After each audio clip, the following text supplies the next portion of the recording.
You got a SEC Defensive Lineman of the Week. How'd you find out, and what was your reaction? I literally just found out. Coach Joyner told me, and I just didn't even know. And then I was just no. Actually, my guy right here, he told me, and I just was shocked. And then I went to Twitter, saw, and then just retweeted it. Saw Quinshawn won offensive too, so super proud of him. You guys obviously struggled against the run with Auburn last week. LSU's got a really mobile quarterback as well. Kind of what did you take from what happened Saturday that you'll apply in Baton Rouge? I mean, we just got to come, play more physical, be able to make our checks, make our reads, and you just go out there, play more violent, and have a better game. Lane's spent a couple of weeks now talking about just tackling fundamentals and stuff. How do you guys work on tackling in practice? There's a lot of things we do. We do, bag work, your donut stuff. We do a live period on Tuesday with the tight ends. So just anything we can do to get some tackling in, we take full advantage of that time. Just your thoughts and feelings heading into LSU road game in that stadium and environment, just kind of what you feel like it'll be. Yeah, I'm excited. Obviously, it's Death Valley, so, it'll be crazy. But, I guess I'll see when we get there. Started making more of an impact consistently these past few weeks. Do you feel like your game's kind of taking that next level as we hit the back half of the season? Yeah, I just feel like, you get those first couple game jitters out, and then, obviously we're getting adjustments in, and we're working hard throughout the week to prepare each week and just trying to get better everywhere, just week by week. With the forced fumble Saturday, it looked like you and Tavius kind of got there at the same time. Who got the ball? Have you guys been fighting over that? We have been fighting over it. Tavius, I feel like loosened it, and then I drove through the tackle and knocked it out. I feel like he doesn't feel like that. There's an angle where it looks like it was all him, and then there's an angle where it looks like it was me. So who cares? We met at the quarterback, party at the quarterback, doing our thing. So either way, it was a positive. Stat book gave it to you. Do you feel good about that, or? I feel great about it. So, Jared, we've been able to substitute a lot of guys up front, yourself included. Can you tell as the game wears on in that second half, whatever offensive lineman you're lining up against, can you tell in his eyes that he ain't got his 100% anymore? He's tired. I'm tired of hitting on number 15. Do you sense that in the game or not? I think there's a look. I think there's a feel. Obviously from that first snap, maybe snap 50, snap 40. And it's not just me. I think to hit on what you said, we got so many guys that can just go in there and rotate. And we're fresh all game. Those guys, it sucks for them, but a lot of those guys, just because of matchups and however, don't get the sub at all. So we just get to go back at them fresh over and over and over and over again. And yeah, that definitely wears out on them.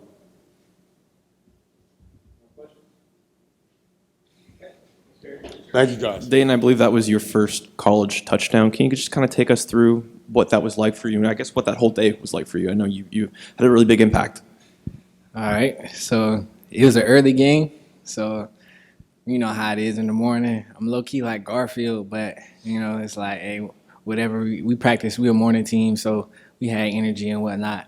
But what I was more so excited about, Ja'Cory Pearson, he actually was at the game, you know what I'm saying? That was the first game he came to this out here, you know what I'm saying? And then he had a great game against them last year, so that's what I'm thinking in my head. I'm like, my boy done went off. I got to go off too, you know what I'm saying?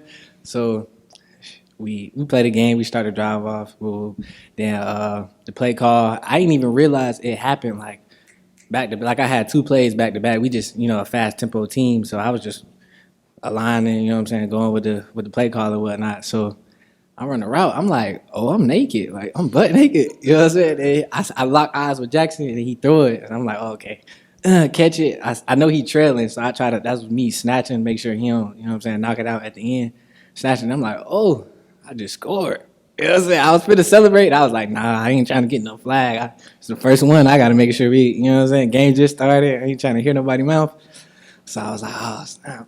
I'm walking. I'm like, it's just like, I didn't know what to do. That's what everybody keeps saying, like, what you was doing? I was like, I didn't know what to do. I was just like, whatever, you know what I'm saying? I just scored. And then we still had a lot of game left, so it was like, yeah, whatever, you know what I'm saying? I was hoping to get some more, but. You were involved early in the run and the pass game and then some throughout the game. Did you have a sense that you might be involved a lot as the week went on? I pretty much come into every game like expect the unexpected. So I just basically pride myself on being ready whenever. Like everybody always asks me like, "You ready? You ready? You ready?" I be like, "Stay ready. I stay ready. I stay ready." That's just like my natural response to someone asking me, "You ready?" So when the opportunity presents itself, I'm ready to capitalize because I stay ready. You know what I'm saying? So that's my approach to it. Is there anything going through your head pre-snap when you're about to take a jet sweep from inside the 5-yard line and you know you could either go 50 yards or you can I get hope the that safety? edge don't hit. I hope that edge rusher don't come up field hard. So, but you know, coaching, when you apply the coaching to the game, it's like we're taught like to bow back just in case that does happen. You know what I'm saying? But like you said, we was backed up on the 5. I can't back up too much, or you know what I'm saying, potential safety. You know what I'm saying? So like I was thinking, but I was like, either way, I'm hit it. You know what I'm saying? I used to play running back in the day. That was the first position I played. So like reading, making the cuts and whatnot, that was like natural to me. So I was like, all right, I'm comfortable doing that. I don't have no problem doing that. What's this like for you? I mean, this time last year you're at Western Kentucky, and now you're kind of starting to play a pretty big role on a team that's undefeated and ranked 7th in the country, getting ready to go play on national television. Does this kind of feel surreal to you, or? It definitely feels surreal. I might have to do like a 100% date check, but I know for sure I was definitely back home in South Side Atlanta, Georgia, with my brother, trying to figure out if I'm going to ever play football again. You know what I'm saying? Because people don't know, when I hit the portal, I had my classes online. So I was like, okay, I'm going to just go home and train and then like complete my school, go home, train, and then, you know what I'm saying, just whatever the opportunity presents itself. So around this time last year, I'm at home like, where I'm finna go, what I'm finna do, how this finna be, how this finna turn out. Like I'm just watching everybody play, you know what I'm saying? So it's definitely surreal because I did not see this. You don't seem like a guy that has a whole lot of negative thoughts, but did you ever kind of give up on it at all mentally? I share a story with y'all. So it was probably like later in the season. I ended up committing to a school. Like, okay, I'm going to this school, and they end up like pulling an offer on me. Like I was supposed to take a visit. I committed. I was going to take a visit that next day, like fly out, whoop, whoop, and then they ended up pulling the offer from me, and that hurt me a lot. You know what I'm saying? I'm like, dang, I thought, you know what I'm saying, this was it. Like I fit the system. I felt like coach felt like I felt. You know what I'm saying? It was just like it wasn't his call. You know what I'm saying? So when that happened, I did feel a sense of self-destruct, but like I said, like previously, my family is like, we real tight knit. So I had a conversation with my older brother. I'm like, look, I don't even like this. It's looking rough, dude. Like I don't even know if I'm really finna like play again. You know what I'm saying? Like how at the standards that I want to play at. You know what I'm saying? And he was just like what? He looked at me like I was crazy. Like what you talking about? You know what I'm saying? Like you gonna play again? Like you just gotta stay down, stay loyal. You know what I'm saying? Trust God. All of the above. You know what I'm saying? So and that's what I did. Like hearing that from my brother, it gave me the like, all right, shake back. So I was like, okay, cool. I'm just finna find a way. Like, let's buckle down. Let's, you know what I'm saying, really put the time in. So that's what I did.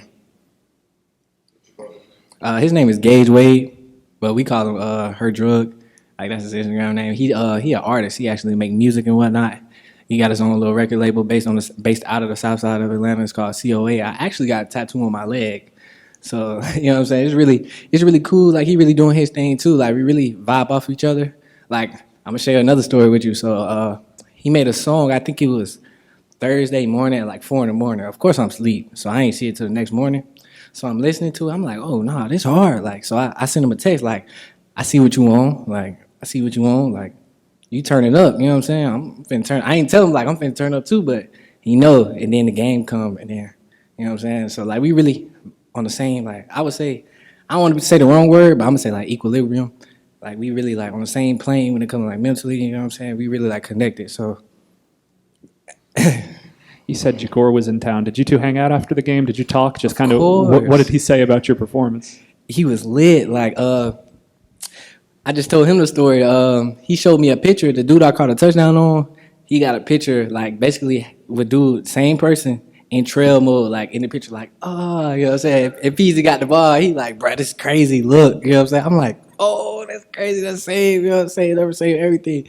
So like he was definitely excited for me because he seen it from the ground up. Like, you know what I'm saying? He seen the work, you know, everything. Like, he was really staying with me. You know what I'm saying? We real tight. Like, we real tight. So it was cool. Just your thoughts playing at LSU in that stadium and in that environment for the first time. Just kind of what's your feelings on heading there? I can't wait for it. Like, I feel better. Like, I feel more comfortable. Like, I love home games. Okay, coming to Ole Miss, I'm like, okay, I like away games better because, you know, it's really everyone against you. So you can really, like, either you going to squill up, like shrivel into a ball, or you going to, like, rise to the occasion, like, you know what I'm saying, feed off that energy. And I like to feed off of that energy, you know what I'm saying? But then I came here and it's like, I love the vault, you know what I'm saying, the vault, undefeated. But, yeah, so I'm really looking forward to it. It's going to be a very hostile environment.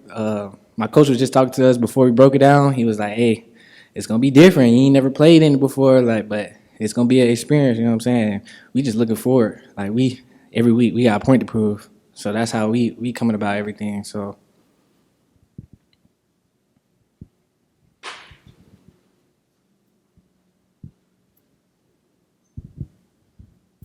This team's been dominant on the ground. I know that helps you guys out and the receivers, but ultimately, like, if push came to shove and, you know, the ground game was really schemed upon where not much was going, what's your confidence level kind of in Jackson if he really had to kind of sling it, and how much has your confidence grown in him, like, as he's kind of settled in as a starter?